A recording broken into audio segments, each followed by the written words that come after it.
আসসালামু আলাইকুম। এটা হচ্ছে জামিয়া আহমদিয়া সুন্নিয়া আলিয়া খামিল মাদ্রাসা। দেখেন, এটা হচ্ছে আলাম বানানোর কারিগর কারখানা আর কি।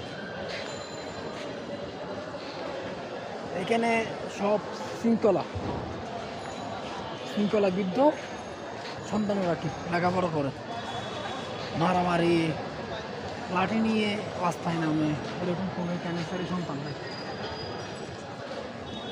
কথা বলার আগে রাস্তায় নেমে যায় সেরকম সন্তান আর কি এখানে নেই আমার জানা।